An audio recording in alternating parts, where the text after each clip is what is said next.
इसी deviation of light को कब, जब लाइट एक मीडियम से दूसरे मीडियम में जाता है। कैसे? ऑब्लिकली किसी पर्टिकुलर एंगल पे, नॉर्मली नहीं, ऑब्लिकली। तो जब भी लाइट किसी एक मीडियम से दूसरे मीडियम में ऑब्लिकली इंसिडेंट करता है, तब ये अपने ओरिजिनल पाथ से डेविएट होता है और इस घटना को हम रिफ्रैक्शन ऑफ लाइट कहते हैं। अगर हम इसको ऐसे पढ़ें तो ये केवल रटने वाली बात हो जाएगी। हम लोगों को इसको प्रॉपर्ली समझना होगा कि रिफ्रैक्टिव इंडेक्स होता क्या है। बहुत सारे बच्चों को ये कंफ्यूजन होता है कि रिफ्रैक्टिव इंडेक्स है क्या, sine I by sine R तो ठीक है, लेकिन रिफ्रैक्टिव इंडेक्स क्या। अब यहां पर एक चीज गौर करने वाली, वो क्या भाई, वो ये कि रिफ्रैक्टिव इंडेक्स ऑफ ग्लास और speed of light in the glass, इन दोनों के बीच में रिलेशन कैसा है। इन दोनों के बीच में रिलेशन है इनवर्सली प्रोपोर्शनल। और हमेशा जब हम बोलते हैं ये डेंसर या रेयर है, तो ये कंपैरिजन, इस कंपैरिजन में आपको एक ही बात पता चलेगा कि रेयर मीडियम में स्पीड ऑफ लाइट ज्यादा होता है और डेंसर मीडियम में स्पीड ऑफ लाइट कम होता है। तो आप रेयर या डेंसर इस बात से भी पता लगा सकते हैं कि दो मीडियम जो भी दिया हुआ है, उन दो मीडियम्स का या उन दो मीडिया का रिफ्रैक्टिव इंडेक्स क्या है। जिसका रिफ्रैक्टिव इंडेक्स ज्यादा है वो डेंसर, जिसका रिफ्रैक्टिव इंडेक्स कम है वो रेयर मीडियम होता है। Product of sine of the angle of incidence और रिफ्रैक्शन, हम किस मीडियम की बात कर रहे हैं उस पर डिपेंड कर जाएगा। Product of sine of the angle of incidence और refraction and refractive index of that medium is always a constant. तो वर्चुअल लाइन है, यहां पर वर्चुअल मीटिंग से ये इमेज बना है, इसीलिए हम इसको वर्चुअल इमेज कहते हैं। आप पिछले केस में देख रहे थे रियल इमेज। रियल इमेज का मतलब जब दो रे एक दूसरे को रियली ओरिजिनली एक दूसरे को इंटरसेक्ट करें।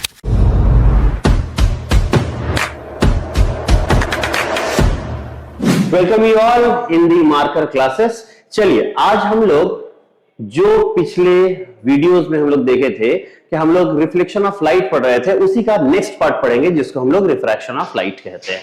तो रिफ्रैक्शन ऑफ लाइट क्या होता है? रिफ्लेक्शन के समय में आप लोग देख रहे थे कि लाइट किसी ऐसे मीडियम से आकर के टकराता है जिसको हम ओपेक मीडियम कहते हैं, जिसके आर पार लाइट नहीं जा सकता है। लेकिन अब हम लाइट को एक ऐसे मीडियम के थ्रू पास कराएंगे जिसके आर पार लाइट चला जाए, जिसको हम ट्रांसपेरेंट मीडियम कहते हैं। तो चलिए आज हम जब लाइट को एक ट्रांसपेरेंट मीडियम से पार करेंगे तो क्या होगा इसके बारे में चर्चा करते हैं। तो यहां पर रिफ्रैक्शन ऑफ लाइट, तो यहां पर आप लोग देखिए सबसे पहले होता क्या है कि हम एक ग्लास का स्लैब ले लेते हैं। यह है ग्लास का स्लैब। ग्लास ऑब्वियसली एक ट्रांसपेरेंट मीडियम है और हम लोग क्या करते हैं, यहां पर लाइट आने देते हैं। ये लाइट को हम आने देंगे तो देखिए ये लाइट आ रहा है, जिसमें एरो बनाना बहुत जरूरी है। ये एरो बनाए, लाइट इसी वे में आ रहा है, इसको हम इंसिडेंट रे बोलते हैं। इस पॉइंट में ये इंसिडेंट करता है, जिस पॉइंट पे भी ये इंसिडेंट करे हम उस पॉइंट में ही एक नॉर्मल ड्रॉ करेंगे। बहुत सारे बच्चों से हमने पूछा है कि नॉर्मल का मतलब क्या होता है, तो वो बोलते हैं साधारण। एक्चुअली में ये नॉर्मल जो वर्ड होता है ये मैथमेटिकल टर्म है जिसका मतलब होता है परपेंडिकुलर। तो यहां पर देख सकते हैं कि ये एक सरफेस है, ए बी सी डी इसका नाम रखा जा सकता है, ए बी सी डी। तो ये ए बी सरफेस जो है इस पे हमने एक नॉर्मल यानी परपेंडिकुलर ड्रॉ किया और ये नॉर्मल किस पॉइंट पे मीट कर रहा है, eight the point of incidence. So this is incident ray, this is normal at the point of incidence. होगा क्या, अगर ये ग्लास का स्लैब यहां नहीं होता तो ये लाइट सीधे आगे बढ़ जाता, बढ़ता कि नहीं, बढ़ जाता। लेकिन फिलहाल के लिए ये आप देख रहे हैं कि ग्लास स्लैब है, तो आप आसानी से देख सकते हैं ये चीज कि लाइट ऐसे आया और उसके बाद ये टुवर्ड्स नॉर्मल शिफ्ट किया। ये टुवर्ड्स नॉर्मल शिफ्ट करता है इस तरह से, और इस मीडियम को हम कहते हैं रेयरर मीडियम और इस मीडियम को हम कहते हैं डेंसर मीडियम। रेयरर या डेंसर मीडियम, डेंसर मीडियम की अगर बात करें तो डेंसर मीडियम के बारे में आप ये कभी ना सोचे कि इसकी मासिव डेंसिटी ज्यादा है, मतलब मास पर यूनिट वॉल्यूम ज्यादा, ऐसा कुछ नहीं है। जब भी हम रेयरर या डेंसर को डिस्कस करते हैं तो डेंसिटी ऑप्टिकल डेंसिटी है, मासिव डेंसिटी नहीं है। ऑप्टिकल डेंसिटी का मतलब होता है कि उस मीडियम के थ्रू हम कितनी आसानी से देख सकते हैं या कितनी मुश्किल से देख सकते हैं। जैसे जब कोई विंटर का सीजन होता है तो सुबह सुबह आप देखिए कि पूरा पूरा माहौल एकदम फोग से भरा हुआ रहता है, बाहर आप अगर घूमिएगा तो वो ऑप्टिकली डेंसर सिचुएशन है in comparison to the general days. जैसे अभी आप घूम सकते हैं तो अभी आपको क्या दिखता है कि फोग थोड़ा कम रहता है। फोग थोड़ा कम रहता है तो हम आसानी से दूर तक देख सकते हैं। वो रेयरर मीडियम है। तो इस तरह से ये ऑप्टिकल डेंसिटी है, optical denser medium, optically rarer medium. तो ये हवा है और ये ग्लास है। जब भी लाइट हवा से ग्लास में जाता है, मतलब ऑप्टिकली रेयरर से ऑप्टिकली डेंसर मीडियम में जाता है, और वो भी ऑब्लिकली, ऑब्लिकली का मतलब है किसी एक पर्टिकुलर एंगल पे ऑब्लिकली अगर वो इंसिडेंट करता है, तो दूसरे मीडियम में जैसे ही इन करता है वो अपना ओरिजिनल पाथ से डेविएट होकर के दूसरे पाथ को फिर अक्वायर करता है। और उसके बाद जब ये डेंसर से फिर से रेयरर में आएगा, तो आप ये देखिए ये इसका ओरिजिनल पाथ था कि नहीं, है कि नहीं था। तो यहां पर आप क्या देख रहे हैं, ये इंसिडेंट रे, रिफ्रैक्टेड रे, और जैसे ही ये डेंसर से रेयरर में आएगा ये फिर से ऐसे जाएगा।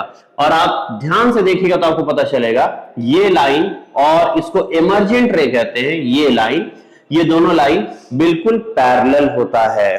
तो इस तरह से हम लोगों को क्या पता चलता है, if an incident ray getting incident at the boundary between two media obliquely, ये ऑब्लिकली आना चाहिए, तब ये क्या करता है, अपने ओरिजिनल पाथ से डेविएट हो जाता है, और इसी घटना को हम क्या कहते हैं, रिफ्रैक्शन ऑफ लाइट कहते हैं। तो एक बात हमेशा याद रखिए, जब भी लाइट ऑब्लिकली इंसिडेंट करेगा, मान लीजिए ऑब्लिकली नहीं करता है, तो हमारे पास क्या ऑप्शंस है, हमारे पास दूसरे ऑप्शंस है। क्या, मान लीजिए लाइट यहां पर नॉर्मली इंसिडेंट करे तो विदाउट डेविएशन आगे निकल जाएगा। आपको दिखाता हूं वो कैसा होगा। मान लीजिए लाइट यहीं से अगर आ रहा है तो विदाउट डेविएशन ये आगे निकल जाता है, विदाउट डेविएशन ये आगे निकल जाता है, इसमें किसी तरह का कोई डेविएशन नहीं आएगा। ठीक है, तो अगर ये ऑब्लिकली जा रहा है तभी ये अपने ओरिजिनल पाथ से डेविएट होकर के मूव करता है, और इसी घटना को हम लोग क्या कहते हैं, रिफ्रैक्शन ऑफ लाइट। दूसरी बात, जब भी लाइट रेयरर से डेंसर मीडियम में जाता है तो ये क्या करता है, टुवर्ड्स नॉर्मल शिफ्ट करता है, नॉर्मल की तरफ आता है। और कभी भी अगर लाइट डेंसर से रेयरर में जा रहा है तो ये अवे फ्रॉम नॉर्मल शिफ्ट करता है। चलिए देख लेते हैं, एक बार वो भी देख लेते हैं। देखिए, मान लीजिए कि लाइट इस तरफ जा रहा है, ऑब्लिकली इंसिडेंट कर रहा है, ये क्या है, eight the point of incidence will draw one normal, ये नॉर्मल भी हम लोग ड्रॉ कर दिए। अब इसका ओरिजिनल पाथ क्या है, इसका ओरिजिनल पाथ ये है,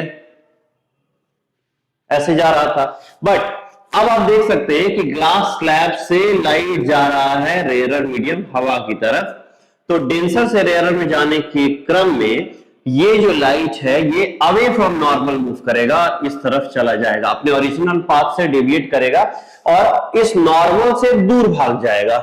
यहां ऐसे जा रहा था, नॉर्मल के पास आ गया। तो एक बात हम लोग हमेशा याद रखेंगे, if light goes from rarer to denser, जब भी लाइट जाएगा रेयरर से डेंसर, ऑब्लिकली इंसिडेंट करेगा on the boundary between two media, तो हमेशा ये क्या करने वाला है, टुवर्ड्स नॉर्मल शिफ्ट करेगा। क्या होगा ये, टुवर्ड्स नॉर्मल शिफ्ट करता है।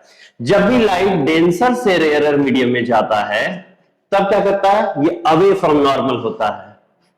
यहां पे क्या लिखेंगे, अवे फ्रॉम नॉर्मल होता है। तो इसी डेविएशन ऑफ लाइट को कब, जब लाइट एक मीडियम से दूसरे मीडियम में जाता है, कैसे, ऑब्लिकली किसी पर्टिकुलर एंगल पे, नॉर्मली नहीं, ऑब्लिकली। तो जब भी लाइट किसी एक मीडियम से दूसरे मीडियम में ऑब्लिकली इंसिडेंट करता है तब ये अपने ओरिजिनल पाथ से डेविएट होता है, और इस घटना को हम रिफ्रैक्शन ऑफ लाइट कहते हैं।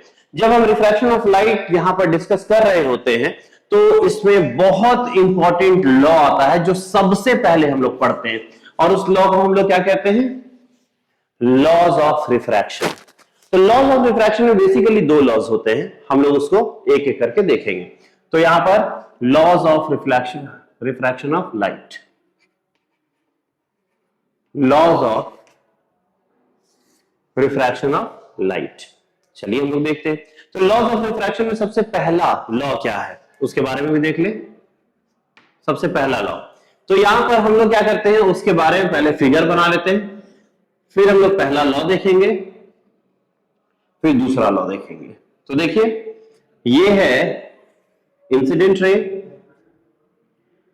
ये है पॉइंट ऑफ इंसिडेंस, यहां पर हम लोग एक नॉर्मल ड्रॉ कर दिए और ये था इसका ओरिजिनल पाथ जो हम डॉटेड लाइन से दिखा रहे हैं।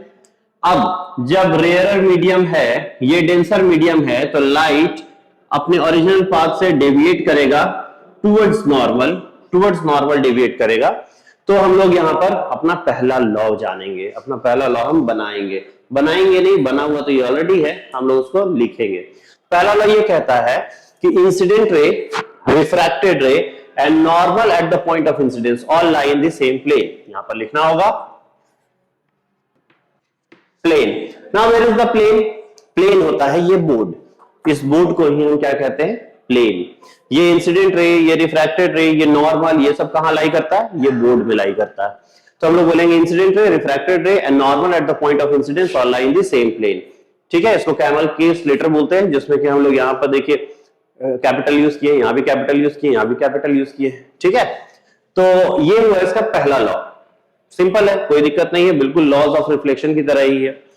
अब हम लोग आते हैं दूसरे लॉ में। दूसरे लॉ को हम लोग क्या कहते हैं? दूसरे लॉ को हम लोग कहते हैं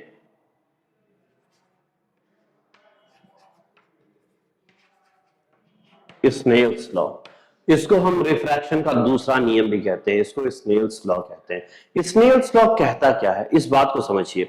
मैं आपको इसका दो पर्सपेक्टिव बताऊंगा। पहला, लाइट यहां से आ रहा है, ये नॉर्मल है, इंसिडेंट रे और नॉर्मल के बीच का जो एंगल होता है उसको हम एंगल ऑफ इंसिडेंस कहते हैं, और नॉर्मल और रिफ्रैक्टेड रे के बीच का जो एंगल होता है उसको हम एंगल ऑफ रिफ्रैक्शन कहते हैं। This is angle of incidence, this is angle of refraction.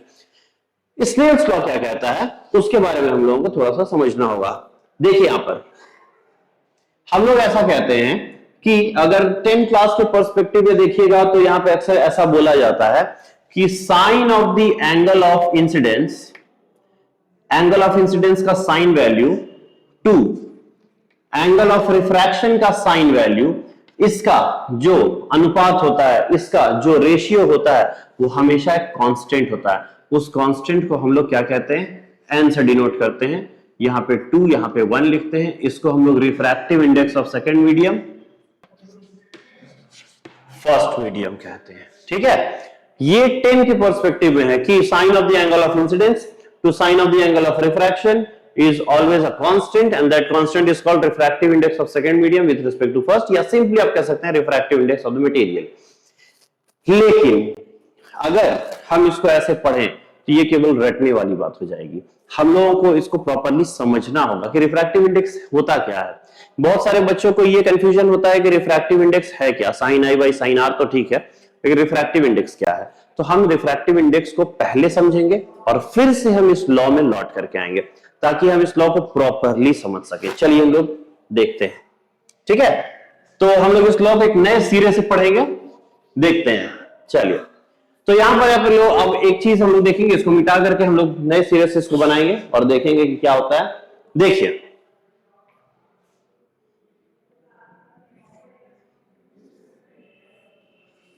यह है कोई ग्लास स्लैब, ये आया एक लाइट, इसको निकल तो ऐसे ही जाना था लेकिन ये इस तरफ घूम गया क्योंकि रेयरर से डेंसर में गया, नॉर्मल ड्रॉ कर दिए, ये हो गया एंगल ऑफ इंसिडेंस, ये हो गया एंगल ऑफ रिफ्रैक्शन, बाकी सब कुछ ठीक है। यहां पर हम लोगों को एक एरो मार्क देना ही पड़ेगा। ये एरो मार्क अगर आप नहीं दीजिए तो पता ही नहीं चलेगा कि लाइट कहां से कहां जा रहा है।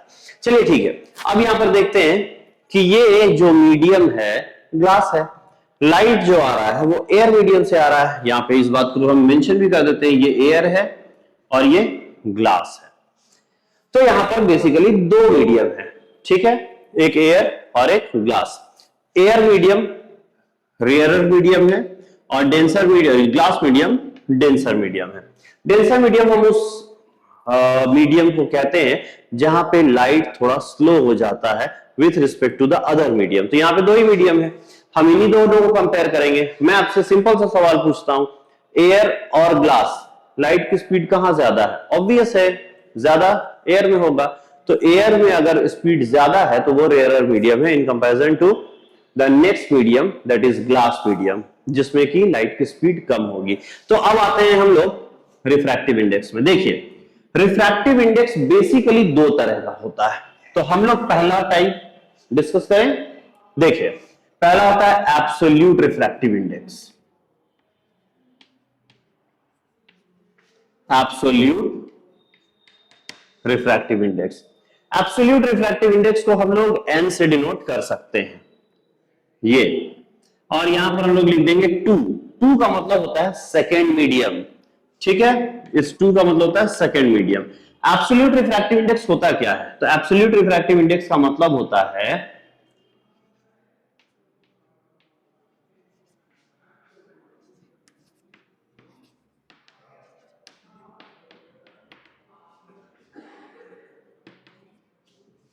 एयर और वैक्यूम डिवाइडेड बाय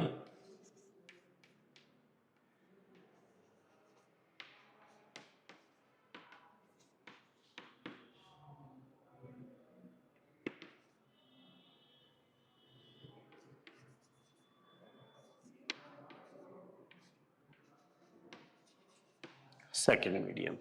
तो यहां पर रिफ्रैक्टिव इंडेक्स क्या है? रिफ्रैक्टिव इंडेक्स बेसिकली है ratio of speed of light in air और vacuum divided by speed of light in the second medium. एक बात करते हैं हम लोग यहां पर, यहां लाइट कहां से कहां जा रहा है?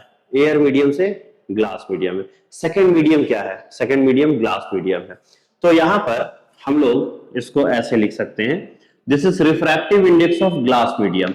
अब इस नियम से हम क्या कहेंगे कि speed of light in the vacuum, speed of light in vacuum को जनरली हम लोग सी से डिनोट करते हैं, सी से डिनोट करते हैं। और speed of light in the second medium तो हम यहां पर क्या देते हैं? वीजी, मतलब speed of light in the glass medium, speed of light in the glass medium. इसी रेशियो को हम क्या कहते हैं? Refractive index. अब आप एक बात बताइए, यहां भी स्पीड क्या होगा? यूनिट मीटर पर सेकेंड। यहां भी स्पीड क्या होगा? यूनिट मीटर पर सेकेंड। कुल मिलाकर के इस रेशियो का यूनिट तो कट जाएगा, तो रिफ्रैक्टिव इंडेक्स का यूनिट क्या होगा? कुछ नहीं, ये यूनिटलेस क्वांटिटी है, ये डायमेंशनलेस क्वांटिटी है, इसका कोई डायमेंशन नहीं होता है, कोई यूनिट नहीं होता है, ये प्योर नंबर है। तो इस तरह से हम लोग देखते हैं एब्सोल्यूट रिफ्रैक्टिव इंडेक्स का मतलब होता है जब भी लाइट एयर मीडियम से किसी और मीडियम में जाती है, तब हम उस केस में किसी और मीडियम का, कहने का मतलब सेकेंड मीडियम का रिफ्रैक्टिव इंडेक्स निकालते हैं। उस रिफ्रैक्टिव इंडेक्स को हम एब्सोल्यूट रिफ्रैक्टिव इंडेक्स कहते हैं। रिफ्रैक्टिव इंडेक्स बेसिकली क्या है? वो रेशियो है speed of light in the air और vacuum to speed of light in the second medium. हम दो स्पीड को, एक को दूसरे से डिवाइड कर रहे हैं, इसका मतलब है कि हम स्पीड को कंपेयर कर रहे हैं। तो रिफ्रैक्टिव इंडेक्स का मतलब क्या होता है? ये होता है comparison of speed of light in two different media. बात समझ गए? ये रिफ्रैक्टिव इंडेक्स क्या होता है? रिफ्रैक्टिव इंडेक्स होता है comparison of speed of light in two different media whenever light goes from one medium to another medium. ठीक, तो आज हम लोग रिफ्रैक्टिव इंडेक्स क्या होता है ये समझ लिए, जिसका मतलब होता है कि लाइट एक मीडियम से दूसरे मीडियम में जाएगा तो दो मीडियम में लाइट की स्पीड क्या होगी, उसी के कंपैरिजन को हम एब्सोल्यूट रिफ्रैक्टिव इंडेक्स कहते हैं। ये पहला पॉइंट था, हम लोग एब्सोल्यूट रिफ्रैक्टिव इंडेक्स के बारे में पढ़ रहे थे। अब आते हैं हम रिलेटिव रिफ्रैक्टिव इंडेक्स के बारे में। ठीक है, चलिए देखते हैं।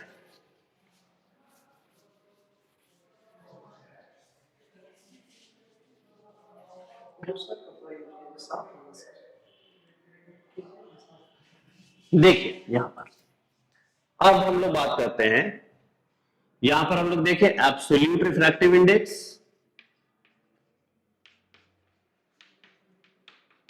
जिसका वैल्यू हम लोग बता रहे थे n ऑफ सेकेंड मीडियम।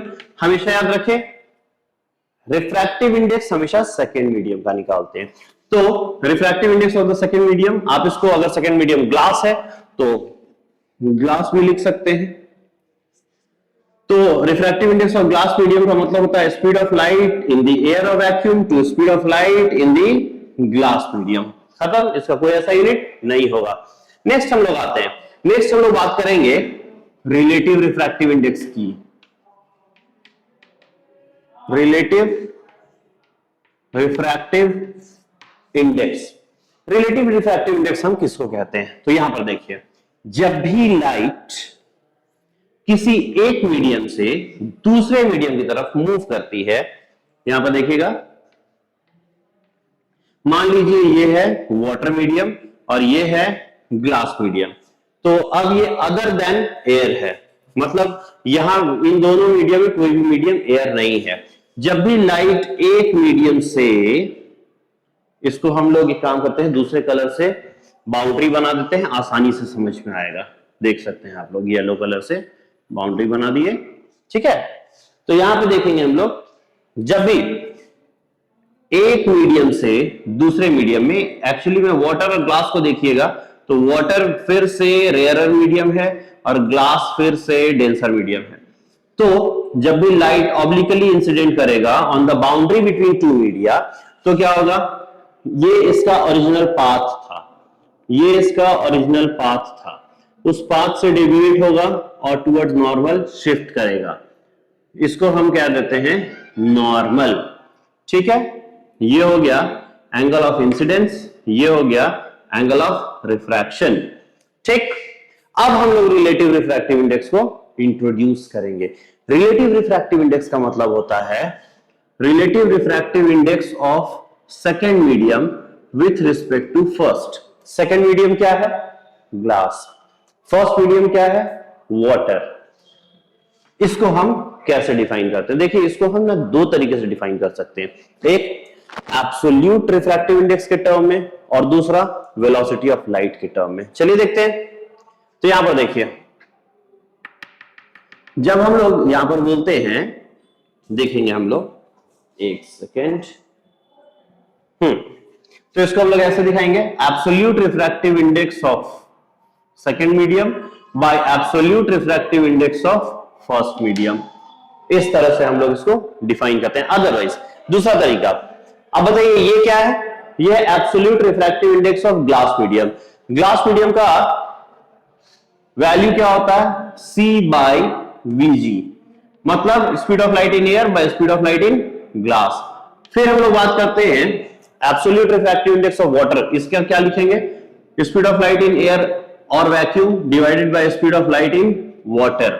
ये कट गया, तो कुल मिलाकर के यहां बात होता है relative refractive index of glass medium with respect to water is equal to absolute refractive index of second medium by absolute refractive index of first medium. ये ऊपर चला जाएगा, तो हम लोग यहां क्या लिखेंगे, velocity of speed of light in this second first medium by speed of light in the second medium. इसको और आसानी बना से हम लोग बोल सकते हैं speed of light in the water medium to speed of light in the glass medium. इसी को कहते हैं रिलेटिव रिफ्रैक्टिव इंडेक्स। अब रिलेटिव रिफ्रैक्टिव इंडेक्स को हम लोग आसानी से इस तरह से बता सकते हैं, whenever light goes from water medium to glass medium, these two mediums are other than air.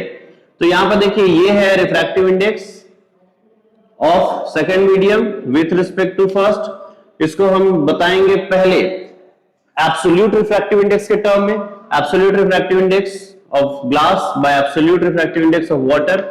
फिर इसको बताएंगे स्पीड ऑफ लाइट के टर्म में, speed of light in the water medium by speed of light in the glass medium.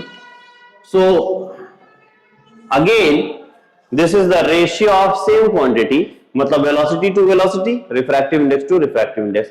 तो इसका कोई भी unit नहीं होगा, again this is absolute number, ठीक है। अब यहां पर एक चीज गौर करने वाली है, वो क्या भाई, वो ये कि रिफ्रैक्टिव इंडेक्स ऑफ ग्लास और speed of light in the glass, इन दोनों के बीच में रिलेशन कैसा है। इन दोनों के बीच में रिलेशन है इनवर्सली प्रोपोर्शनल। इन दोनों के बीच में रिलेशन है इनवर्सली प्रोपोर्शनल। कहने का मतलब जिस मीडियम में स्पीड ऑफ लाइट ज्यादा होगा उस मीडियम का रिफ्रैक्टिव इंडेक्स कम होगा। एग्जांपल लेते हैं, एग्जांपल से समझते हैं। चलिए ठीक है, तो पहले हम लोग इतना कुछ समझ चुके हैं, कहीं कोई दिक्कत नहीं है। तो रिफ्रैक्टिव इंडेक्स क्या होता है, ये कंपैरिजन होता है किसके इसके बीच का, speed of light between two media. Absolute refractive index क्या होता है, जब लाइट एयर मीडियम से किसी मीडियम में या किसी मीडियम से एयर मीडियम में जाता है तो हम एब्सोल्यूट रिफ्रैक्टिव इंडेक्स डिफाइन करते हैं। रिलेटिव रिफ्रैक्टिव इंडेक्स क्या होता है? जब लाइट किसी मीडियम से किसी मीडियम में चले जाए अदर देन एयर और वैक्यूम, उस केस में हम किसको डिफाइन करते हैं? रिलेटिव रिफ्रैक्टिव इंडेक्स को। रिलेटिव रिफ्रैक्टिव इंडेक्स को कितने टर्म्स में डिफाइन कर सकते हैं? दो टर्म्स में डिफाइन कर सकते हैं। एक एब्सोल्यूट रिफ्रैक्टिव इंडेक्स के टर्म में, दूसरा स्पीड ऑफ लाइट के टर्म में। एकदम सही है, कोई दिक्कत नहीं है, आगे बढ़ सकते हैं। चलिए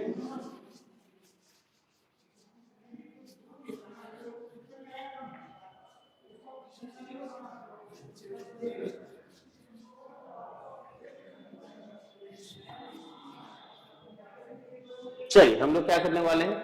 हम लोग यहां पे एक छोटा सा एग्जांपल देखेंगे। सबसे पहले एयर, वाटर, वाटर के बाद ग्लास ले लेते हैं, डायमंड ले लेते हैं,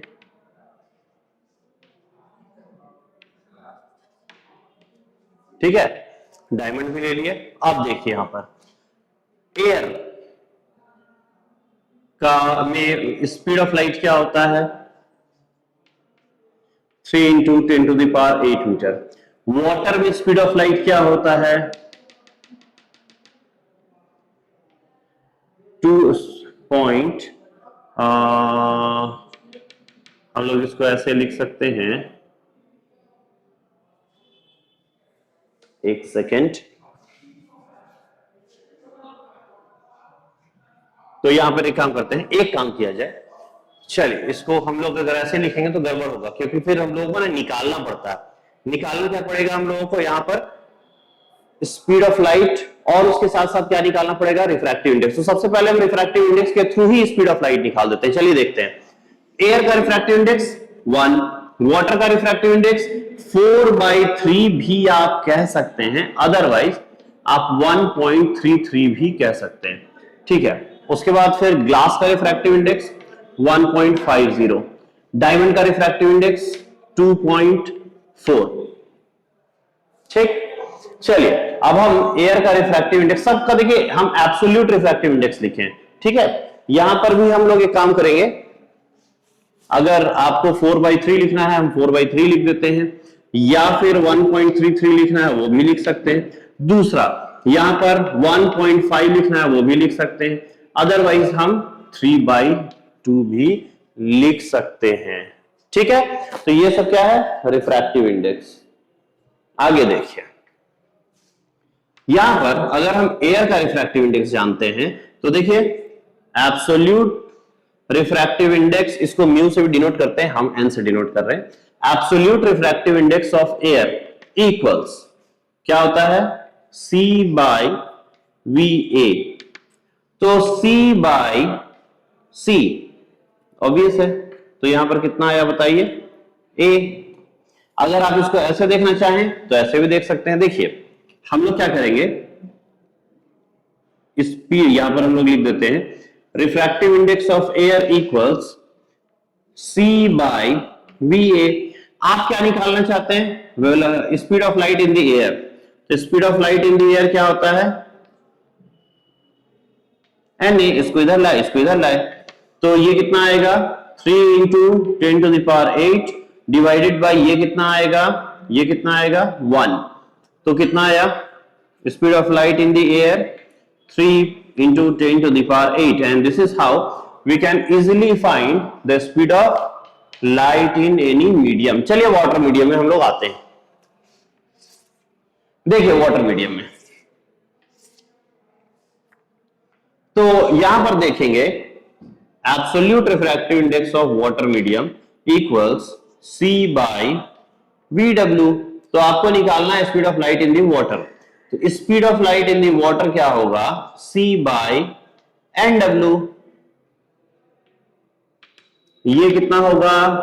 3 into 10 to the power 8 divided by NW कितना? 4/3। कितना है? 4/3। तो बाई 3 मतलब यहां पे हम लोग इंटू 3 कर देते हैं। तो speed of light in water क्या होगा? 9/4 into 10 to the power 8 which is nearly equal to 2.3 यहां पर आप देखिएगा जब हम लोग ये 8 ले रहे हैं फिर 1 आएगा तो 2 और उसके बाद फिर हम लोग देखते हैं यहां पर 5 इंटू 10⁸ मीटर पर सेकेंड होगा कि नहीं? ठीक है, तो speed of light in water कितना है 2.25 इंटू 10⁸ मीटर पर सेकेंड। अब आते हैं ग्लास में, देखिए absolute refractive index of glass equals C by speed of light in the glass. Now we are about to find the value of speed of light in the glass. कितना होगा? C by ng. Speed of light in the glass equals C का value क्या है 3 into 10⁸ divided by ng क्या है? तो ये क्या है 3/2 या क्या है 1.5। हम इसको 1.5 भी लिखेंगे तो ये और ये कट जाएगा 2 बार में। तो finally speed of light in glass medium क्या होगा 2 इंटू 10⁸ मीटर पर सेकेंड। बोलिए होगा कि नहीं? एकदम होगा। अब आते हैं डायमंड में, तो refractive index of diamond equals speed of light in vacuum by speed of light in the diamond. हम लोग निकालना चाहते हैं speed of light in the diamond, तो ये होगा speed of light in the vacuum by ND। होगा कि नहीं? ठीक है भाई, तो speed of light 3 into 10⁸ divided by refractive index of diamond 2.4, और इस तरह से आप आसानी से निकाल सकते हैं कि इसका वैल्यू क्या होगा। अगर हम लोग यहां पे 30/24 भी करें इंटू 10⁸, इसको हम लोग 6 बार में कट कर सकते हैं, तो कितना आएगा? ये कितना आ रहा है 1.25 इंटू 10⁸ मीटर पर सेकेंड। तो आप देख सकते हैं एक चीज यहां पर अब हम कंपेयर करने के लिए इजीली रेडी हैं। क्या है? या एयर का मीडियम अगर होगा तो स्पीड ऑफ लाइट क्या होगा 3 इंटू 10⁸ मीटर पर सेकेंड। वाटर होगा तो यहां पे स्पीड ऑफ लाइट क्या होगा 2.25 इंटू 10⁸ मीटर पर सेकेंड। ग्लास मीडियम होगा तब स्पीड ऑफ लाइट क्या होगा 2 इंटू 10⁸ मीटर पर सेकेंड। और अगर डायमंड होगा तब स्पीड ऑफ लाइट क्या होगा 1.25 इंटू 10⁸ मीटर पर सेकेंड। आप अब आराम से देख सकते हैं और आसानी से देख सकते हैं। हम लोग इसको मिटा दें, आसानी से मिटा दें, ठीक।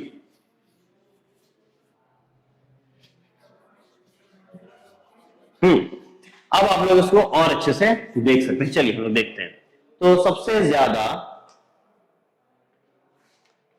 स्पीड ऑफ लाइट कहां है? एयर में। इसका रिफ्रैक्टिव इंडेक्स क्या है 1। उसके बाद स्पीड ऑफ लाइट वाटर में, इसका रिफ्रैक्टिव इंडेक्स क्या है 1.33। इसके बाद स्पीड क्या है 2 इंटू 10⁸, इसका रिफ्रैक्टिव इंडेक्स क्या है 1.5। उससे भी कम स्पीड ऑफ लाइट कहां है डायमंड में, और इसका रिफ्रैक्टिव इंडेक्स क्या है 2.4। तो आप एक चीज देख सकते हैं, जैसे जैसे रिफ्रैक्टिव इंडेक्स का वैल्यू बढ़ रहा है वैसे वैसे स्पीड ऑफ लाइट उस मीडियम में कम होता जा रहा है। तो इस तरह से हम लोगों ने क्या देखा? हम लोगों ने एग्जैक्टली ये देखा कि क्या रिलेशन है refractive index of the medium और स्पीड ऑफ लाइट में।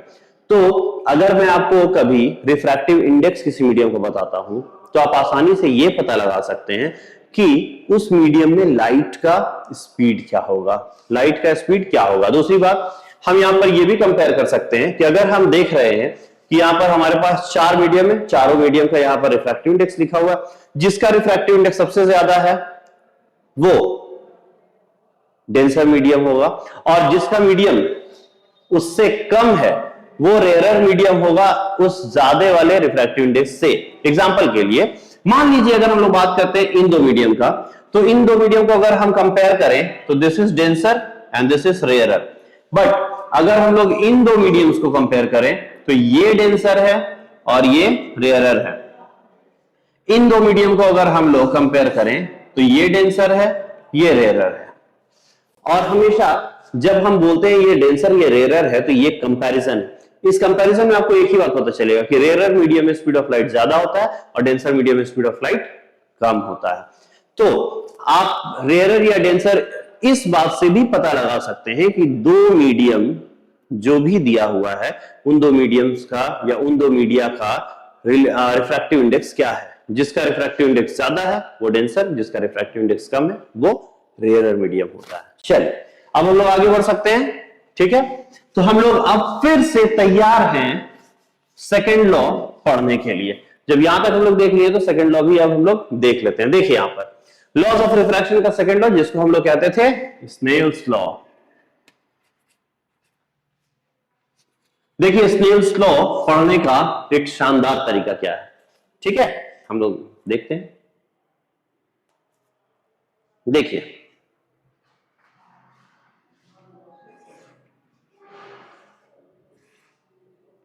ये ग्लास स्लैब है, हम लोग दूसरे कलर से बाउंड्री बनाएंगे। ये बाउंड्री बिटवीन टू मीडिया है, ये हो गया ग्लास और ये हो गया वाटर। लाइट ऐसे आता है, ऐसे निकलना चाहता है, लेकिन इधर घूम जाता है क्योंकि ये रेयरर मीडियम से डेंसर मीडियम की तरफ जा रहा था। यहां पर हम लोग एक नॉर्मल भी ड्रॉ कर देते हैं eight the point of incidence. ये हो जाएगा एंगल ऑफ इंसिडेंस, ये हो जाएगा एंगल ऑफ रिफ्रैक्शन। सब कुछ अच्छा है। पहला वाला जो मीडियम है इसका रिफ्रैक्टिव इंडेक्स होगा NW। कैसा रिफ्रैक्टिव इंडेक्स? एब्सोल्यूट। दूसरा वाला जो मीडियम है उसका रिफ्रैक्टिव इंडेक्स होगा NG। कैसा refractive index? Absolute refractive index. तो अब हम लोग स्नेल्स लॉ को आसानी से, यहां पर देखिए स्नेल्स लॉ को आसानी से डिफाइन करेंगे। कैसे डिफाइन करेंगे वो देखिए। The product of sine of the angle of incidence और रिफ्रैक्शन ऑफ अ मीडियम। तो पहला मीडियम लेते हैं, यहां पे साइन इंसिडेंस है। Product of sine of the angle of incidence and refractive index of that medium is always equal to product of sine of the angle of refraction and refractive index of the second medium. इसको ऐसे भी कह सकते हैं product of refractive index and sine of the angle of incidence और refraction is always a constant. तो exactly हम इसको कैसे बोलना चाहते हैं, हम इसको ऐसे भी बोल सकते हैं product of sine of the angle of incidence और refraction and refractive index of the medium is always a constant. तो यहां पर हम इसको कांस्टेंट बोल रहे हैं और यहां आई इसके लिखे हैं क्योंकि हम फर्स्ट मीडियम के लिए लिख रहे हैं और फर्स्ट मीडियम में यहां पर इंसिडेंस हुआ है। तो फर्स्ट मीडियम में अगर इंसिडेंस होता है तो sine of the angle of incidence into refractive index of the first medium ये कांस्टेंट होगा।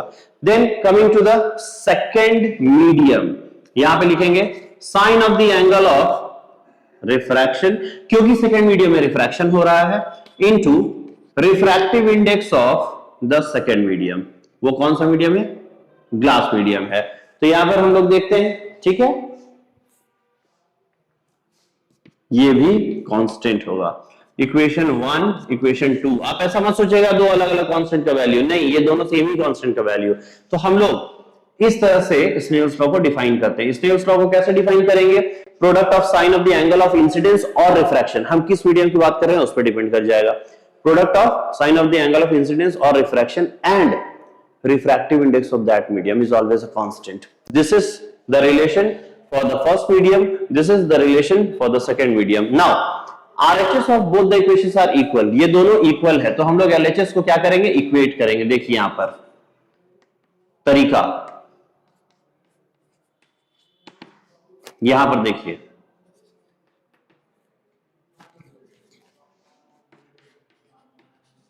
होगा कि नहीं होगा, होगा कि नहीं होगा? एकदम होगा। यही से हम लोग लिख सकते हैं sine of the angle of incidence to sine of the angle of refraction is equal to mu G by mu W. और इसी को हम लोगों ने लिखना सीखा था relative refractive index of second medium with respect to first, और इसी को हम लोग लिख सकते थे। आप इन दोनों को देख रहे हैं, रिफ्रैक्टिव इंडेक्स के टर्म में दिया हुआ है रिलेटिव रिफ्रैक्टिव इंडेक्स और इसी रिलेटिव रिफ्रैक्टिव इंडेक्स को हम लिख सकते हैं वेलोसिटी या स्पीड ऑफ लाइट के टर्म में। और वो कैसा रिलेशन होता था स्पीड ऑफ लाइट और रिफ्रैक्टिव इंडेक्स का? Inversely proportional. यहां म्यू जी है तो यहां वी डब्ल्यू होगा, यहां पे म्यू डब्ल्यू है तो यहां पे वी जी होगा। मतलब refractive index of glass medium and speed of light in the glass medium दोनों एक दूसरे से इनवर्सली प्रोपोर्शनल है। तो इस तरह से आप लोग एक्चुअली में 10 क्लास में ऐसे ही पढ़ते थे, sine of the angle of incidence to sine of the angle of refraction is a constant which is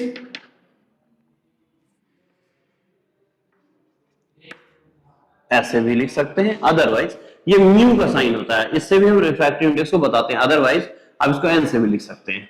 कभी कभी आप देखिएगा बुक्स में इसका भी यूज होता है, कभी कभी देखिएगा बुक्स में इसका भी यूज होता है। इवन क्वेश्चन पेपर अगर डिफरेंट डिफरेंट सोर्सेज से आ रहे हैं तो उसमें भी हम लोग कभी रिफ्रैक्टिव इंडेक्स के लिए एन भी यूज करते हैं, कभी रिफ्रैक्टिव इंडेक्स के लिए म्यू भी यूज करते हैं। That's it.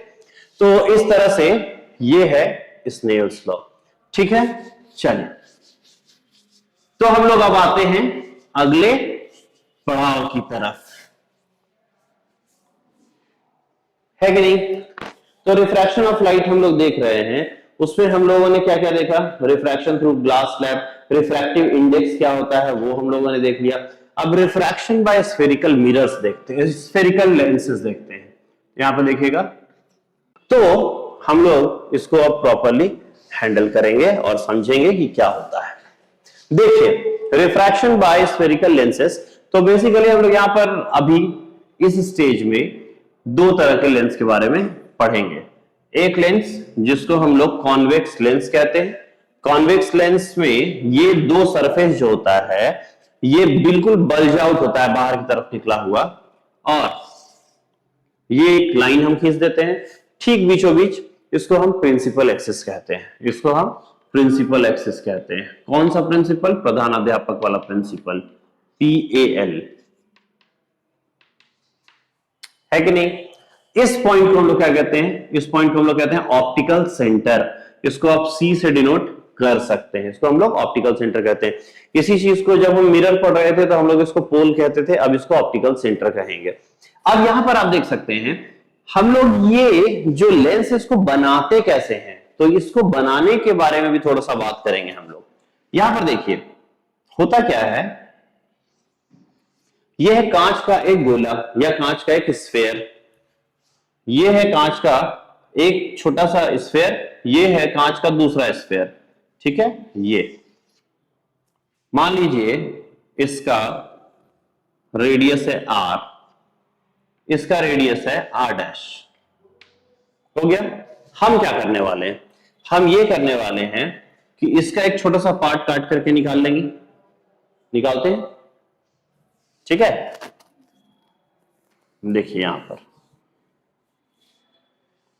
काट के निकाल लिया हमने, और इसका भी हम एक पार्ट काट करके निकाल लेते हैं।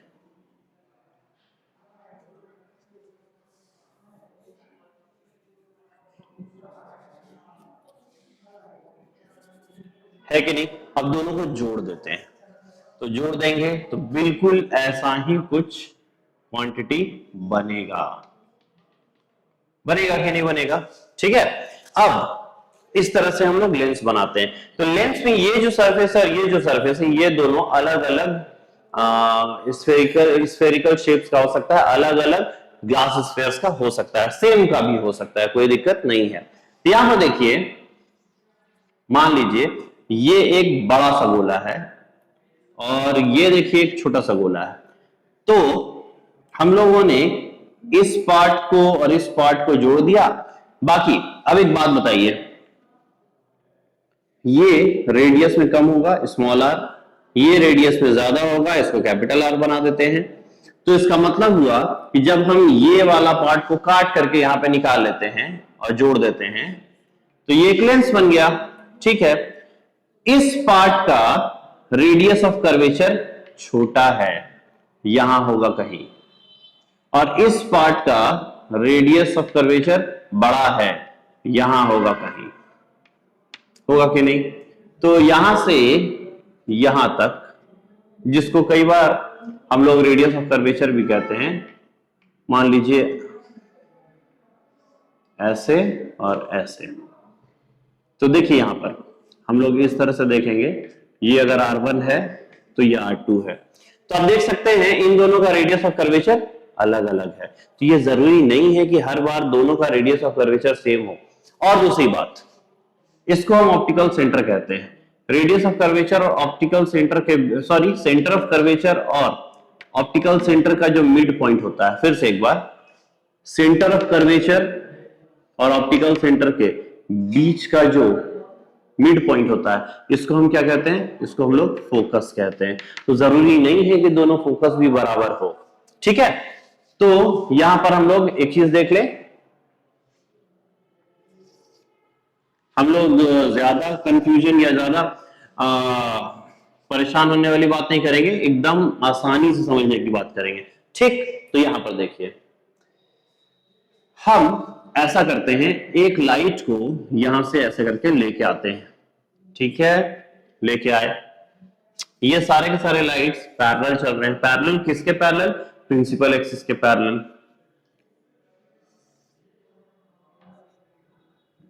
प्रिंसिपल एक्सिस के पैरेलल। अब जितना भी parallel to principal axis rays है वो सब यहां मिड पॉइंट तक आता है और उसके बाद फिर ये रिफ्रैक्ट करेगा। तो रिफ्रैक्ट करेगा तो कहां से रिफ्रैक्ट करेगा, किस पॉइंट पे मीट करेगा? तो वो सारा का सारा पॉइंट होता है फोकस। इस फोकस पॉइंट पे ही वो सब मीट करता है कि नहीं? इसी को हम लोग कहते हैं फोकस। अब चलिए हम लोग एक दूसरे लेंस की बात कर लेते हैं भाई। इसको हम लोग थोड़ा सा छोटा बना दें। अब थोड़ा सा अच्छा भी लग रहा है, देख सकते हैं। So all the rays parallel to principal axis getting incident on the convex lens. इस लेंस को क्या कहते हैं? Convex lens. तो जितना ही पैरेलल रेस था वो सब अल्टीमेटली आकर के कहां मीट करता है? फोकस पे मीट करता है, ठीक है। अब दूसरा हम बात करते हैं कॉनकेव लेंस की। कॉनकेव लेंस की, यहां पर भी एक प्रिंसिपल एक्सिस हम लोग ड्रॉ कर देते हैं। अब देख सकते हैं यहां पे बहुत सारे पैरेलल रेज आ रहे हैं, नंबर ऑफ रेज इनफाइनाइट होते हैं, ठीक है। अब देखिए हम लोग यहां पर क्या करेंगे, ये आप देख सकते हैं इधर चला जाता है, ठीक। इसको अगर आप आगे बढ़ाइएगा, ऐसे बैक साइड अगर हम एक्सटेंड कर दें तो ये ऐसे आएगा, ऐसे लाइट आया और इधर से ये डाइवर्ज कर गया। यहां पे लाइट आ रहा था और कन्वर्ज कर रहा था, यहां पे लाइट आ रहा है और डाइवर्ज कर रहा है, यहां पे भी जो लाइट आ रहा है वो डाइवर्ज कर रहा है। फिर इसको भी हम लोग अगर बैक साइड एक्सटेंड करें तो हम लोगों को यही मिलेगा। उसी तरह से इसको भी हम लोग अगर ऐसे, इसको भी अगर बैक साइड एक्सटेंड करें तो ऐसे, तो आप देख सकते हैं ये इधर डाइवर्ज होता है। अगर हम इस सारे के सारे डाइवर्ज रे को बैक साइड एक्सटेंड करते हैं तो ये जिस पॉइंट पर मिलता है उस पॉइंट को ही हम फोकस कहते हैं, ठीक है। तो इससे हमको क्या कॉन्सेप्ट पता चला? इससे हमको ये कॉन्सेप्ट पता चला कि जब भी हम लेंस की बात करेंगे तो मिरर के केस के जैसे ही लेंस पे भी हम क्या करते हैं, ऐसा मानते हैं कि ऑब्जेक्ट को हमेशा लेफ्ट साइड में रखते हैं, ऑब्जेक्ट को हमेशा लेफ्ट साइड में रखते हैं। और उसके बाद जब फोकस होता है कॉन्वेक्स लेंस के केस में राइट साइड में होता है और कॉनकेव लेंस के केस में लेफ्ट साइड में होता है।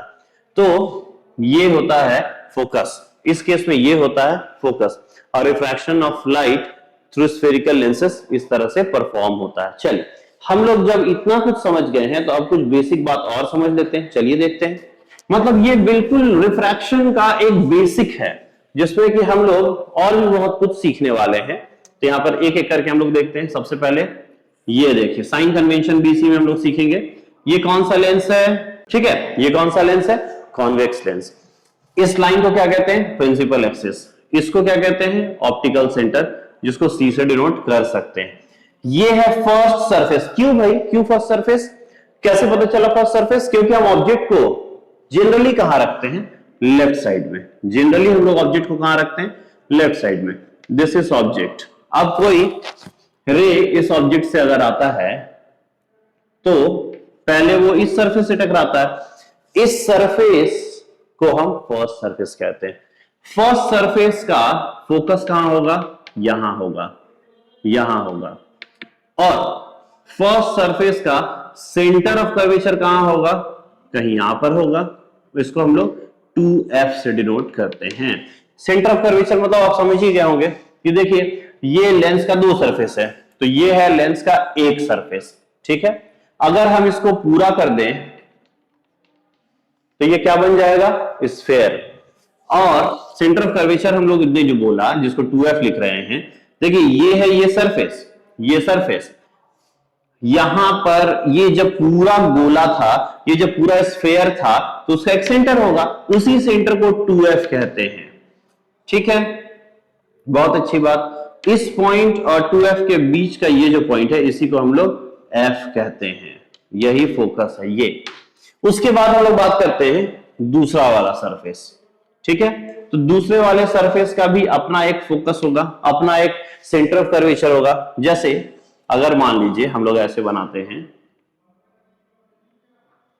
ये लेंस है, तो इसको भी अगर हम लोग पूरा ऐसे स्फेयर बना दें, तो एक बात बताइए, इस सरफेस का, इस स्फेरिकल सरफेस का सेंटर कहां होगा?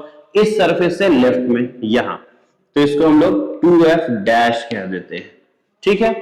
तो यहां सेंटर से यहां तक का जो मिड पॉइंट होगा, उसको हम क्या कहेंगे? Focus, f dash. तो ये फोकस और ये डबल फोकस जो है वो सेकंड सरफेस का है, ये फोकस और डबल फोकस किसका है? फर्स्ट सरफेस का। तो इस तरह से देखिए सेकंड सरफेस के लिए भी हम लोग क्या डिफाइन करेंगे? फोकस f डैश और 2f डैश। f और 2f फोकस और डबल फोकस है किसके लिए? फर्स्ट सरफेस के लिए। f डैश और 2f डैश फोकस और डबल फोकस है किसके लिए? सेकंड सरफेस के लिए। बोलिए, यहां तक तो कोई दिक्कत नहीं है, यहां तक तो बिल्कुल अच्छा चल रहा है। चलिए आगे देखिए। Converging lens after refraction will converge at this point, जिसको हम फोकस कहते हैं, ठीक है। अब यहां पर हम लोग जब इतना कुछ समझ गए हैं तो साइन कन्वेंशन की बात करेंगे। दूसरा रे को हम कहां से पास कर दें? तो दूसरे रे को हम ऑप्टिकल सेंटर से पास कर देते हैं। विदाउट डेविएशन ये आगे जाएगा और कहीं जाकर के मीट करेगा, बिल्कुल ऑब्वियसली करेगा कि नहीं?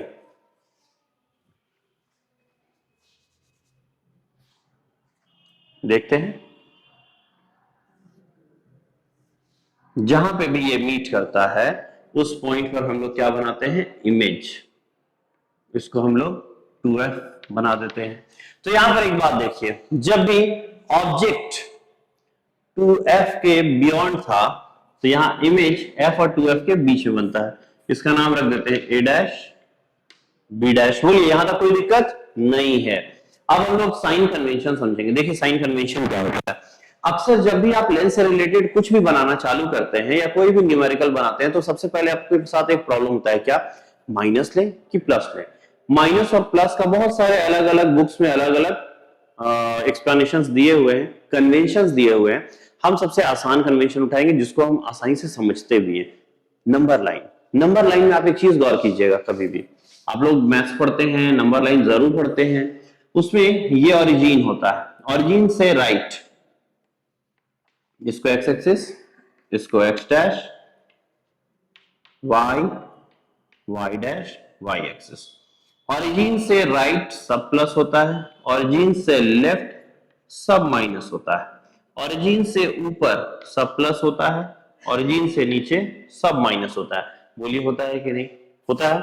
चलिए, बहुत अच्छा।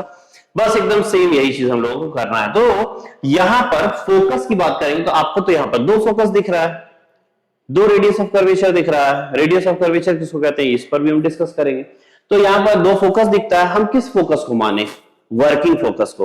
वर्किंग फोकस क्या होता है? देखिए, पहले इसके बारे में बात करते हैं।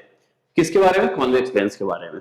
कॉन्वेक्स लेंस में आप देख सकते हैं, यहां पर ऑब्जेक्ट रखा हुआ है, लेफ्ट साइड में एक पैरेलल रे जाता है और उसके बाद रिफ्रैक्ट करके वो इस फोकस से गुजरता है। जिस फोकस से भी लाइट पास करता है, या पास करता हुआ हम लोगों को विजुअलाइज होता है, ठीक है, मतलब एक्चुअली पास कर जाए या वर्चुअली पास कर जाए, जिस फोकस से पार करेगा उसी फोकस को हम वर्किंग फोकस कहते हैं। यहां कॉन्वेक्स लेंस के केस में दो फोकस है, एक राइट साइड में एक लेफ्ट साइड में। यहां पर लेफ्ट साइड में कन्वेंशनली हम ऑब्जेक्ट रखते हैं, रिफ्रैक्शन के बाद लाइट कहां से पास होता है, राइट फोकस से, तो हम लोग इसी को फोकल लेंथ मानेंगे, मतलब सी से ऑप्टिकल सेंटर से एफ का जो डिस्टेंस होगा इसी को फोकल लेंथ मानेंगे। तो देखिए फोकल लेंथ है क्या यहां पे, सी एफ, इसको हम लोग पॉजिटिव लेंगे। क्यों पॉजिटिव लेंगे, इसलिए पॉजिटिव लेंगे क्योंकि ये ऑप्टिकल सेंटर से राइट साइड में है कि नहीं। उसके बाद हम लोग बात करते हैं radius of curvature. Radius of curvature, radius of curvature मतलब होता है C और 2F के बीच का डिस्टेंस, C एंड 2F के बीच का डिस्टेंस। C क्या है, ऑप्टिकल सेंटर, 2F क्या है, डबल फोकस। तो इसके बीच, इसको हम लोग कई बार R से भी डिनोट करते हैं, और ये भी पॉजिटिव होगा। क्यों पॉजिटिव होगा, क्योंकि राइट साइड में है, ठीक है। उसके बाद फिर हम लोग बात करते हैं ऑब्जेक्ट, ऑब्जेक्ट डिस्टेंस। देखिए ऑब्जेक्ट को कन्वेंशनली हम लोग हमेशा कहां रखते हैं, लेफ्ट साइड में, तो सी ए क्या बोलेंगे, नेगेटिव, डिनोट कैसे करते हैं, यू से, तो यू नेगेटिव हो जाएगा, ठीक है, ये नेगेटिव होगा, यू का वैल्यू क्या होगा, नेगेटिव। उसके बाद इमेज,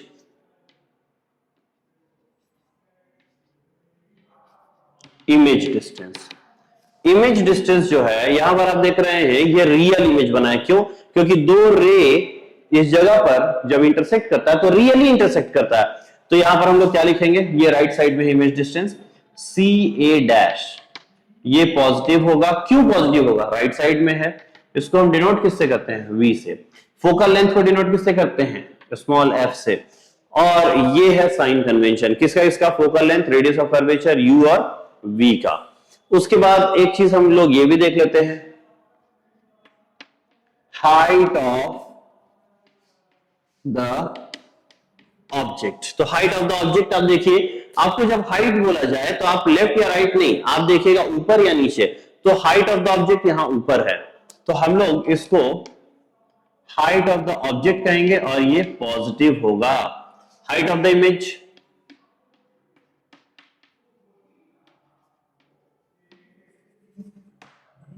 जिसको एच आई कहते हैं। रियल इमेज के केस में ये हमेशा इन्वर्टेड होता है, नीचे है इसीलिए ये नेगेटिव होगा। याद रखिएगा ये राइट साइड में मत देखिएगा, हाइट मतलब आपको वाई एक्सिस देखना है, वाई एक्सिस में नीचे है तो नेगेटिव होगा।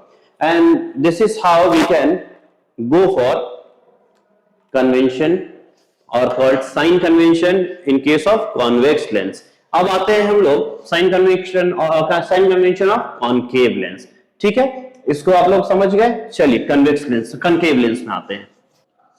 हम कन्वेंशनली ऑब्जेक्ट कहां रखते हैं, लेफ्ट साइड में, तो हम यहां पर ऑब्जेक्ट रख देते हैं। तो ये देखिए अगर हम यहां पर ऑब्जेक्ट रखते हैं, ठीक है, इसका नाम रख देते हैं ए बी। ये है फर्स्ट सरफेस, क्योंकि यहीं पर जाकर के वो पहले मीट करेगा। ये जो रे है ये पहले इसी सरफेस से मीट करता है, इसीलिए हम लोग इसको फर्स्ट सरफेस कहते हैं। फर्स्ट सरफेस को अगर पूरा स्फीयर बनाएंगे तो सेंटर कहीं यहां पड़ेगा, उस सेंटर को ही हम 2F कहते हैं। इसको क्या कहते हैं, इस मिड पॉइंट को ऑप्टिकल सेंटर। 2F और ऑप्टिकल सेंटर का मिड पॉइंट क्या होता है, फोकस, ठीक। सेकंड वाला सरफेस ये है, इसको भी अगर पूरा बनाएंगे तो इसका सेंटर यहां पड़ेगा, उसी को हम लोग 2F डैश कह देते हैं। C और 2F डैश के बीच का डिस्टेंस क्या होता है, या पॉइंट क्या होता है, F डैश होता है, ठीक। अब यहां पर आप देखिएगा एक रे आ रहा है ऑब्जेक्ट से जो लेफ्ट साइड में रखा हुआ है, वो कहां से आएगा, ऑब्जेक्ट से आएगा। किसके पैरेलल, प्रिंसिपल एक्सिस के पैरेलल। अब आप लोगों को एक बात बताता हूं, हमेशा आप एक काम कीजिएगा, जब भी यहां तक लाइएगा उसके बाद इसको सीधे डाइवर्ज ना करके यहां से स्केल रख के एक लाइन, डॉटेड लाइन ऐसे बनाइए, बना दिया और यहां से ऐसे करके सीधे निकाल दीजिए, ज्यादा आसान रहेगा। ये हो गया एफ। ठीक है, तो अब आपको क्या बताया गया था, एफ क्या होता है? तो देखिए ये है कॉनकेव लेंस, यहां पे लिख भी देता हूं, ये है कॉनकेव लेंस। ये देखिए जा रहा है एक लाइट और डाइवर्ज किया, बैक साइड एक्सटेंड करने पे वो इस फोकस से पार कर रहा है, इसको वर्किंग फोकस कहेंगे। In this time in case of concave lens focus left side में होता है, तो हम लोग यहां पर लिखते हैं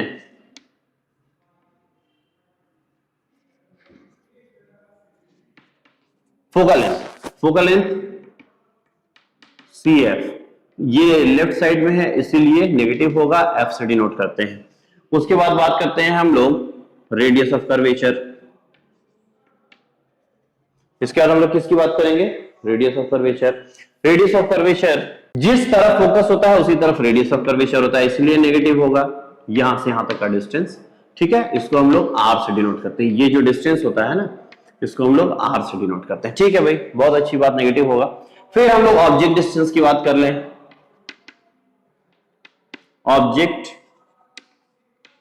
डिस्टेंस, ऑब्जेक्ट भी लेफ्ट साइड में है तो क्या होगा, नेगेटिव, इसको हम लोग यू से डिनोट करते हैं। इमेज का क्या होगा, तो चलिए देखते हैं। यहां पर ये देखिए एक रे को हम यहां से लेंगे और ऑप्टिकल सेंटर से पार कर देंगे, पार करेंगे ना, ये विदाउट डेविएशन पार हो जाएगा, जिस जगह पर ये मीट कर रहा है यहीं पर एक इमेज बन जाएगा। ये इमेज जो है ये ए डैश बी डैश होगा। आप देख सकते हैं कि इमेज भी उसी तरफ बना हुआ है। किस तरह का इमेज है, वर्चुअल इमेज है। क्यों वर्चुअल, इसलिए वर्चुअल क्योंकि देखिए ये जो एक रे है और ये डाइवर्ज रे का जो बैक साइड एक्सटेंडेड एक लाइन है जो वर्चुअल लाइन है, यहां पर वर्चुअल मीटिंग से ये इमेज बना है, इसीलिए हम इसको वर्चुअल इमेज कहते हैं।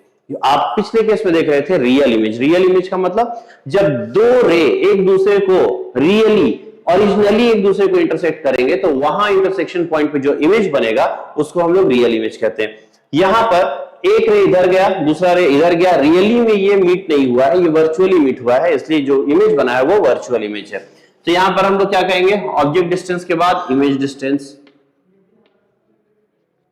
इमेज डिस्टेंस कहां है, ऑप्टिकल सेंटर से लेफ्ट साइड में, ऑप्टिकल सेंटर से लेफ्ट साइड में, तो हम लोग इसको भी नेगेटिव लेंगे और इसको v से डिनोट करते हैं। अब हम बात करेंगे हाइट ऑफ द ऑब्जेक्ट की। तो हाइट ऑफ द ऑब्जेक्ट क्या है, देखिए ये y एक्सिस में ऊपर की तरफ है तो ये पॉजिटिव होगा, इसको HO कहते हैं। फिर हाइट ऑफ द इमेज, ये भी ऊपर है, पॉजिटिव कहेंगे, HI कहेंगे। और इस तरह से हम लोगों ने क्या किया, पूरा पूरा साइन कन्वेंशन पढ़ा कॉनकेव लेंस के बारे में। तो कॉनकेव लेंस और कॉन्वेक्स लेंस का हमने साइन कन्वेंशन देख लिया, बिल्कुल लॉजिकल है, कहीं कोई दिक्कत नहीं है, आप आसानी से समझ सकते हैं अगर आप नंबर लाइन को समझते हैं। ठीक है, चलिए तो हम लोग आगे बढ़े। By convex lens, convex lens, ठीक है। कॉन्वेक्स लेंस में हम लोग क्या करते हैं, यहां पर फोकस रखते हैं, यहां पर डबल फोकस रखते हैं, यहां पर f डैश रख देते हैं और यहां पर 2f डैश रखते हैं। डैश वाला कॉन्सेप्ट हम वही यूज करेंगे जो नॉन वर्किंग फोकस होगा। ठीक है, ऑब्जेक्ट को सबसे पहले हम कहां रखेंगे, इंफिनिटी पे, यहां पर हम लोग लिख भी लेते हैं, ज्यादा अच्छा रहेगा। ये क्या है, सीरियल नंबर, ये क्या है, पोजीशन ऑफ ऑब्जेक्ट, ऑब्जेक्ट का पोजीशन है, ये क्या है, पोजीशन ऑफ इमेज, इमेज का पोजीशन है। सीरियल नंबर 1, ऑब्जेक्ट को हम इंफिनिटी पे रखने वाले हैं। इंफिनिटी पे रखेंगे का मतलब हमें ऑब्जेक्ट दिखने वाला नहीं है, तो हम यहां पर क्या करते हैं, देखिए एक ऐसे रे आएगा, एक इस तरह से रे आएगा, ये दोनों रे आपस में रिफ्रैक्शन के बाद मीट करेगा जिस पॉइंट पर, उस पॉइंट को हम फोकस कहेंगे और यहीं पर बहुत छोटा सा रियल इमेज बनेगा। तो जब भी ऑब्जेक्ट को हम इंफिनिटी पे रखेंगे तो इमेज कहां बनेगा, फोकस पे बनेगा। अब आते हैं सेकंड केस में। जब ऑब्जेक्ट को हम beyond centre radius of curvature रखते हैं या बियॉन्ड सेंटर ऑफ कर्वेचर रखते हैं। याद रखिएगा इस पॉइंट को सेंटर ऑफ कर्वेचर कहते हैं और ऑप्टिकल सेंटर से यहां तक के डिस्टेंस को रेडियस ऑफ कर्वेचर कहते हैं। ठीक है, तो आते हैं हम लोग दूसरे केस में। देखिएगा कितने केस होंगे।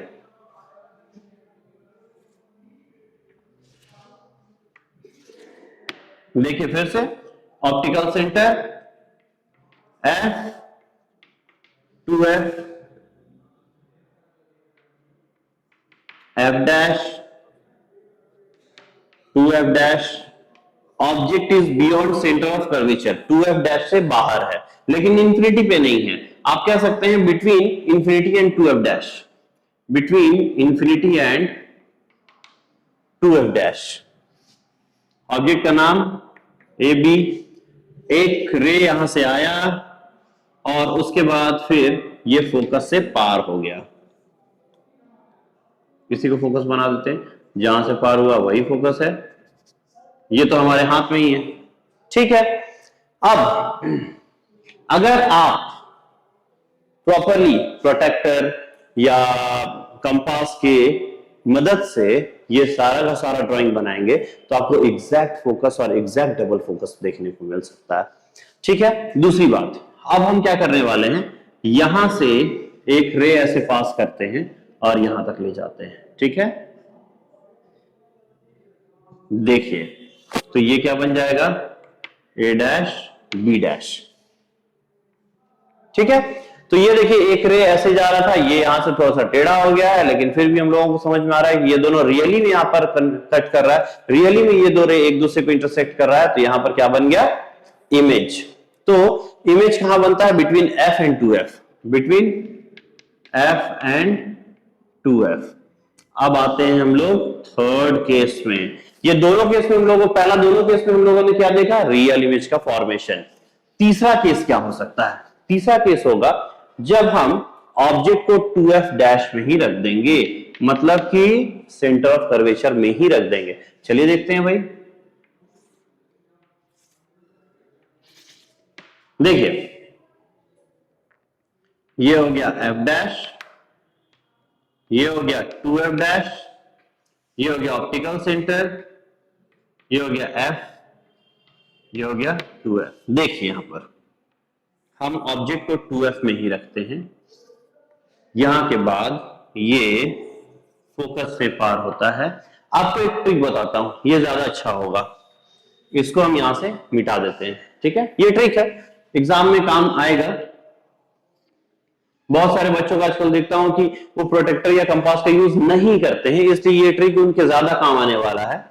यहां से एक लाइन ऑप्टिकल सेंटर से पार होता हुआ सीधे यहां से खींच दीजिए। जिस पॉइंट पर ये मीट करेगा उस पॉइंट पे आप इमेज बनाएंगे और इसी पॉइंट को आप 2F कह देंगे, आपके लिए ज्यादा आसान होगा। तब अगर आप प्रोटेक्टर से नहीं बना रहे हैं, आप कंपास की यूज करके नहीं बना रहे हैं, तो यही होना चाहिए। ठीक है, तो ये देखिए 2F डैश में जब था तो ये 2F में ही बना, कहने का मतलब रेडियस ऑफ कर्वेचर पे था, रेडियस ऑफ कर्वेचर पे ही बनता है, तो इसको हम क्या कहेंगे, 2F। नेक्स्ट, अब हम क्या करते हैं, इसको थोड़ा सा और अंदर लाते हैं। चलिए देखते हैं भाई। आप लोग केवल ये देखिए कि किस तरह से हम रूल को फॉलो करते हुए सीख रहे हैं। ठीक है, तो यहां पर देखिए optical centre F dash 2F dash, focus 2F। इस बार हम ऑब्जेक्ट को 2F से और F डैश और 2F डैश के बीच में रख दिए। ये देखिए यहां तक आकर के ये क्या होगा, इस तरह से बाहर चला जाएगा, रिफ्रैक्ट होगा। और दूसरे केस में हम देखेंगे, ये देखिए बियॉन्ड 2F, ये बना A डैश B डैश, ये क्या था, AB। मतलब ये कि हम अगर F डैश और 2F डैश के बीच में रखें, फोर्थ पोजीशन है F डैश या 2F डैश और F डैश के बीच में, तो इमेज कहां फॉर्म होता है, इंफिनिटी और 2F के बीच में, 2F और इंफिनिटी के बीच में। ठीक है, इस तरह से हम लोग इसको भी बना लिए। इमेज कैसा है अभी तक? रियल। 4 केस, चारों में रियल। क्यों? क्योंकि दोनों रे जिस जगह पर मिल रहा है वो रियली में मीट कर रहा है। चलिए भाई, बहुत अच्छी बात। 5वें केस में आते हैं, जब हम ऑब्जेक्ट को फोकस पे रख देंगे। Optical centre F dash two F dash, क्या ये वर्किंग फोकस है? नहीं, वर्किंग फोकस ये है। कैसे पता चलता है? जब भी लेफ्ट साइड में ऑब्जेक्ट रखा हो, उससे जो रे आएगा रिफ्रैक्शन के बाद वो जिस फोकस से पास होता है उसी को वर्किंग फोकस कहते हैं। हम ऑब्जेक्ट को कहां रखने वाले हैं? फोकस पे। ये फोकस पे रख दिया। अब यहां पर देखिए, एक parallel line which is parallel to principal axis, इस हाफ वे से रिफ्रैक्ट होके इस फोकस से पार होगा, हो जाने दीजिए। दूसरा रे हम लोग ऑप्टिकल सेंटर से पार करेंगे, तो यहां पर एक चीज है, उसको भी हम लोग ध्यान से देखेंगे। देखिए, यहां पर एक ट्रिक। क्या ट्रिक है भाई? वो भी देख लीजिए। पहले हम लोग सी से ही पार कर लेते हैं, ऐसे पार कर लिए। दोबारा जब हम ऐसे बनाएंगे, हम कोशिश करेंगे कि इसके पैरेलल लाइन खींचे, इसके पैरेलल लाइन खींचे। खींच दिए, ये होता है एफ और ये होता है 2F। क्या ये दोनों लाइन कभी जाकर के आपस में मिलेगा आगे? ज्योमेट्रिकली कभी नहीं मिलेगा, लेकिन फिजिक्स के सेंस में हम क्या कहते हैं कि हाँ मिलेगा। कहां? At infinity. जाकर के खोज सकते हैं। तो यहां पर हम लोग क्या बताएंगे कि इमेज कहां फॉर्म होगा? इमेज एट इंफिनिटी होगा कि नहीं? तो ये देख सकते हैं आप, जब हम ऑब्जेक्ट को फोकस पे रखते हैं तो इमेज इंफिनिटी पे फॉर्म होता है। फोकस पे रखा गया तब। अब उसके आगे की बात करते हैं और लास्ट केस डिस्कस करते हैं कॉन्वेक्स लेंस का, जिसमें कि हम ऑब्जेक्ट को ऑप्टिकल सेंटर और फोकस के बीच में रखेंगे। चलिए देखते हैं। देखिए, optical centre F dash two F dash, object को, छोटा सा ऑब्जेक्ट को यहां पे रख देते हैं। यहां से ऐसे गया और इसको इस तरह से पार कर दीजिए। जिस पॉइंट पे ये मीट कर रहा है उसको फोकस कहेंगे। इसका नाम दे देंगे ए बी। दूसरा जो लाइन होगा उसको क्या करेंगे हम लोग? ऐसे पार कर देंगे।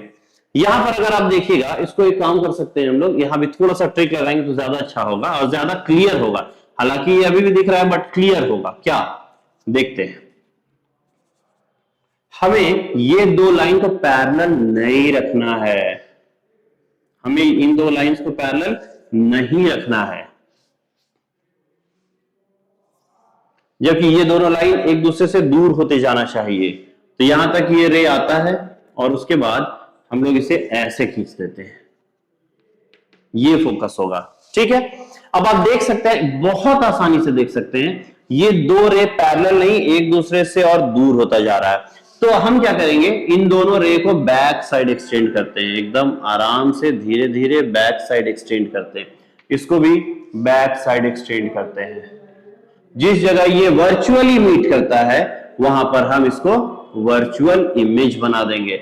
ये ए बी था तो ये ए डैश बी डैश था। तो यहां पर अगर 6 पोजीशन पे हम ऑब्जेक्ट को सी और एफ डैश के बीच में रखते हैं तो इमेज कहां बनता है? इमेज बिहाइंड द ऑब्जेक्ट बनता है, बिहाइंड द ऑब्जेक्ट बनता है। कैसा बनता है? वर्चुअल बनता है। तो कॉन्वेक्स लेंस में एक ही केस है जब इमेज वर्चुअल बनता है, और इस इमेज को हम आसानी से देख सकते हैं, और इस लेंस के पोजीशन को, ऑब्जेक्ट से इस लेंस के पोजीशन को हम सिंपल माइक्रोस्कोप कहते हैं। ठीक है, तो ये भी हो गया। अब हम formation of image by concave lens देखेंगे। चलिए देखते हैं।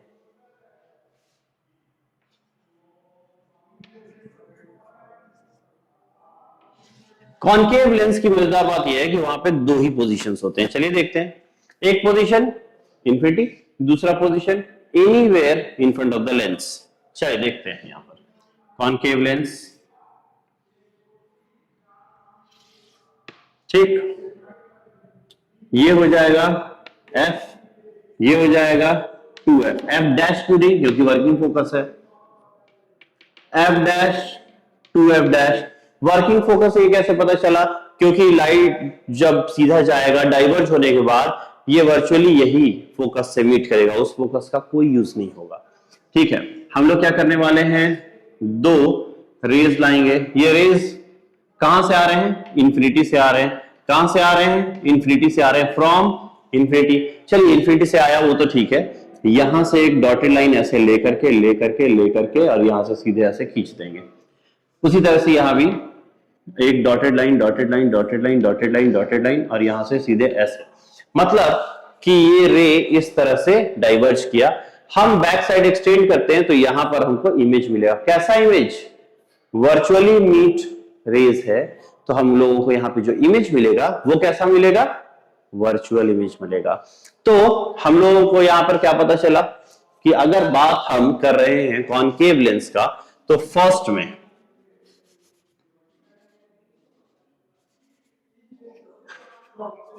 चलिए यहां पे हम लोग इसको बाकी सबको मिटा देते हैं, यहां तो दो ही केस है।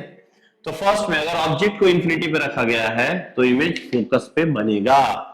दूसरा केस क्या होगा, दूसरा केस हम ऑब्जेक्ट को कहीं भी रख सकते हैं, कहीं भी in front of the concave lens. ठीक है, इसको क्या देते हैं f, इसको क्या देते हैं 2f, इसको क्या देते हैं हम लोग f डैश, और इसको हम लोग क्या देते हैं 2f डैश। ऑब्जेक्ट को आपको जहां रखना है वहां रख दीजिए, कोई दिक्कत नहीं है। तो ये देखिए, ये है ऑब्जेक्ट A B, यहां तक आता है, फिर डॉटेड लाइन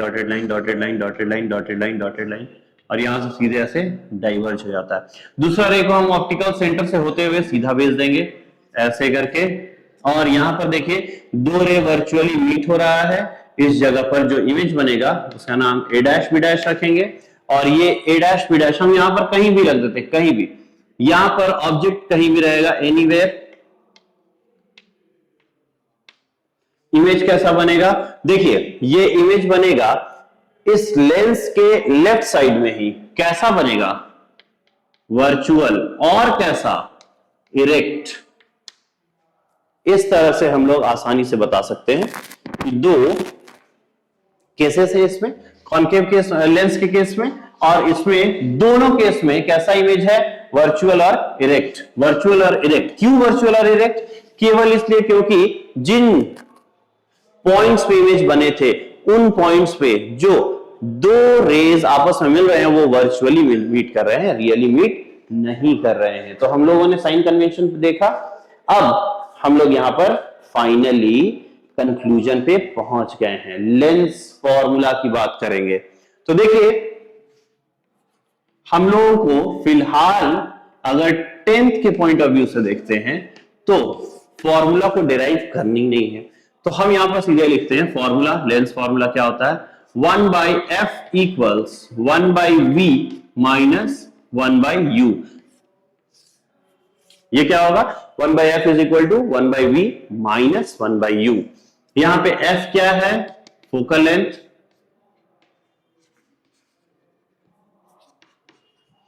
v क्या है,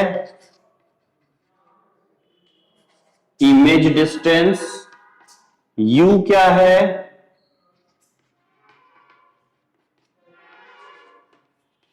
ऑब्जेक्ट डिस्टेंस। ठीक है, दूसरी बात हम लोगों को पावर ऑफ लेंस भी यहां पर पता करना है।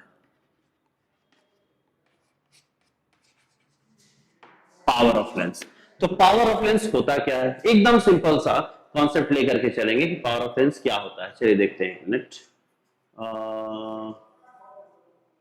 पावर ऑफ लेंस को हम P से डिनोट करते हैं, and this is the reciprocal of focal length in metres. अगर फोकल लेंथ सेंटीमीटर में दिया हुआ है तो हम लोग 100 बाई फोकल लेंथ कहते हैं, और इसका जो ऐसा यूनिट होता है वो डायोप्टर होता है, जिसको D से डिनोट किया जाता है। ठीक है, तो एग्जांपल के लिए मान लीजिए कोई लेंस है जिसका फोकल लेंथ है, कॉन्वेक्स लेंस है जिसका फोकल लेंथ है 2 मीटर, उस केस में पावर होगा 1/2, that is 0.5 dioptre. Example second, मान लीजिए फोकल लेंथ है +20 सेंटीमीटर, तो पावर होगा 100/20 दैट इज 5 डायोप्टर, है कि नहीं। अब बात करते हैं कॉनकेव लेंस की। देखिए यहां पर मान लीजिए फोकल लेंथ है -2 मीटर, तो पावर होगा 1/f, जो माइनस में है, तो यहां पर क्या होना चाहिए, -0.5 डायोप्टर। उसी तरह से अगर फोकल लेंथ 20 सेंटीमीटर है, माइनस का मतलब क्या होता है, कॉनकेव लेंस, तब हम लोग पावर क्या देखेंगे, 100/20, माइनस यहां पे लिख दिया, कुल मिलाकर के ये होगा -5 dioptre. And this is how we can easily understand power of lens. तो आप एक चीज गौर कीजिएगा कि यहां पर जब कॉनकेव लेंस की बात करते हैं तो पावर होता है नेगेटिव, और जब कॉन्वेक्स लेंस की बात करते हैं तो पावर होता है पॉजिटिव। पावर किस बात पर डिपेंड करता है, पावर डिपेंड करता है sign convention of focal length के, ठीक है। तो ये था हमारे 10th क्लास का पूरा रिफ्रैक्शन ऑफ लाइट। तो रिफ्रैक्शन ऑफ लाइट में हमने पूरा थ्योरी पार्ट को यहां पर डिस्कस किया। अगले क्लास में, अगले वीडियो में हम लोग ये देखेंगे कि इससे रिलेटेड न्यूमेरिकल कैसे बनाते हैं, और थोड़ा सा एडवांस वर्जन ऑफ न्यूमेरिकल को भी हम लोग डिस्कस करेंगे। तब तक के लिए साइनिंग ऑफ, बाय बाय।